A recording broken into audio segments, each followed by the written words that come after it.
Soy, pagkila ihabol. Diyan ka naman sa patay, pwede yan mo. Okay. Ha? Diyan lang sa patay ba pwede? Oo. Diyan lang kasi. Kung sila tumira. Bakit ito? Dapat na ginay-nayang paggawas.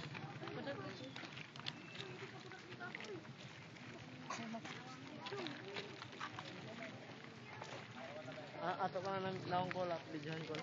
Oo, videohan. Doon naman tayo sa videohan. Wala na nang hala.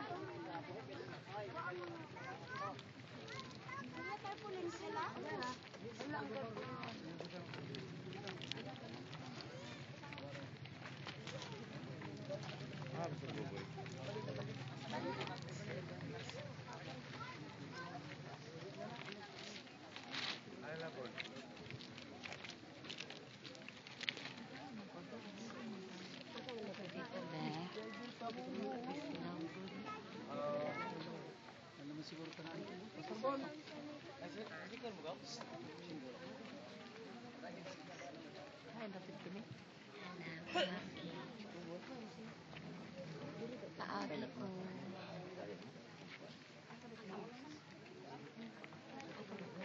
Yung sila ni Biray, yung nga doon. Sila ni Biray.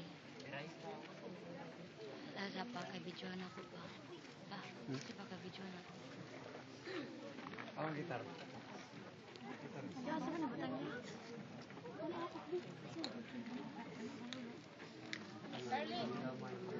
Itong lugar-lugaran kadali no sa gamay sa dyan na to gamay ay napatay gamay nga himuon nga pakigpulong. So naan naman siguro tanan ang mga kaigsunan. Praise God, hallelujah.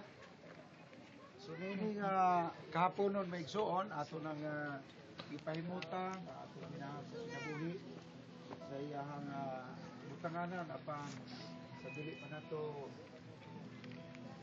ipadayon ang pag-atod kaniya sa iyahang butanganan ato sa pamalandungan ng ato ang kaugalingon diha sa atong buhi nga Dios. So gihangyo nako ang pag-awit sa atong mag-awit.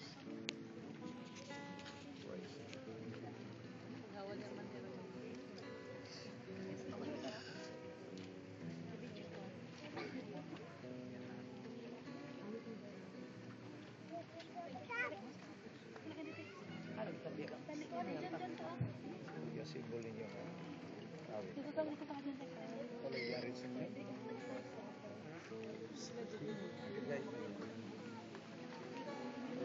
Praise God, hallelujah. Atong mawiton ang kinabuhi.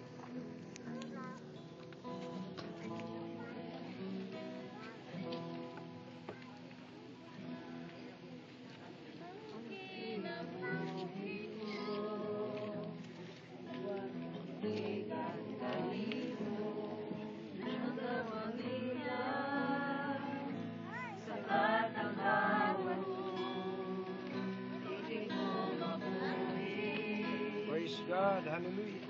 Wala ka, kay ikaw ang iya, ning kinabuhian.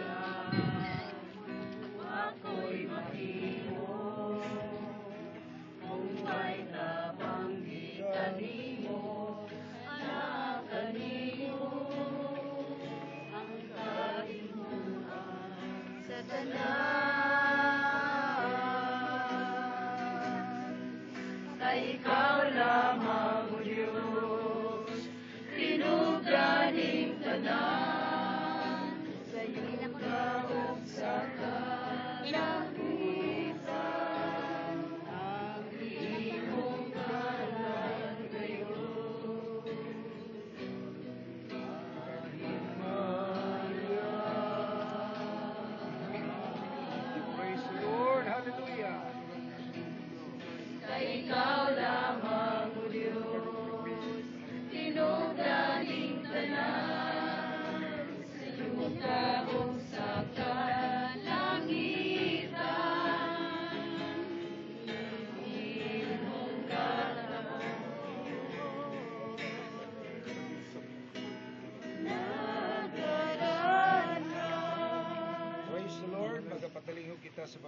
pugong sa Dios sumala diri sa Juan kapitulo 21 bersikulo 18 nga nagingon.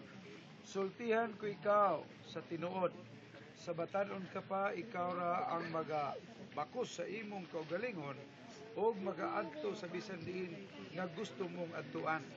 Apan sa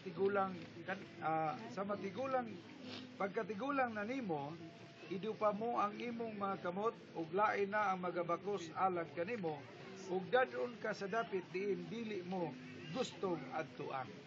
Ang Dios magadugang pagpanalangin sa mga pulong. Hangin nako si Pastor Julian sa pagampo.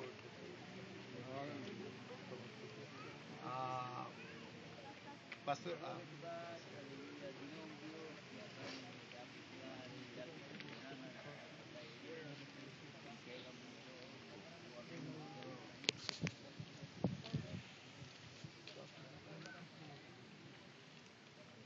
praise God.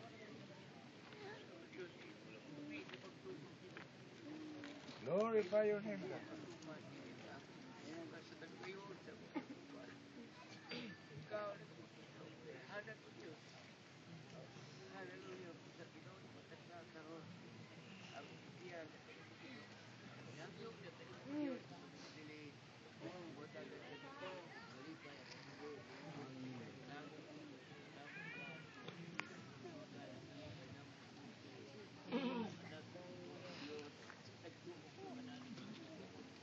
Amen.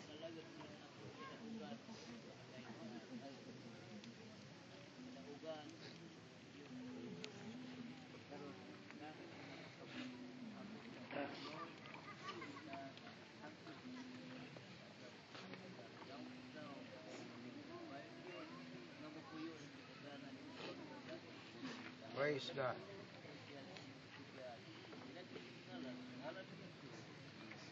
Amen. So usbon ako pagingon maigsoon alang sa atong mga kaparintihan sa atong igsoon Brother Gabino or Tatay Bangkil, alang sa iyang kapika sa kinabuhi, alang sa iyang mga anak ug alang sa mga kahigalaan ug kasilinganan o sa tanan ng mga kaigsuonan. So niya kita sa dapit nga walay gusto nga muanhi dinhing dapita. So sumala sa gisulti ni hinigugmang Juan sa iyang sulat, sumala sa gisulti ni Ginoong Jesucristo nga iyang gisultian si Apostol Pedro mahitungod sa mahitabo unya sa iyang kinabuhi ug dili lamang kang Apostol Pedro kundi sa tanan usab nga mga tao.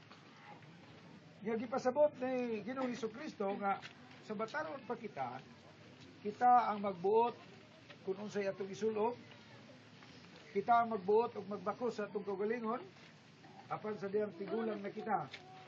Dili na kita ang magbuot. Nga diin dili na kita ang magbuot sa atong ibakos, sa atong isulob na sinina o sa atong adtuan nga dapit. So dadon kita sa dapit nga dili ta gusto.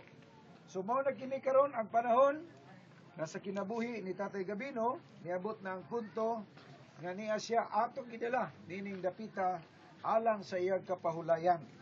Samtang siya dinhi nagapaabot sa pagbalik sa atong buhi nga Dios.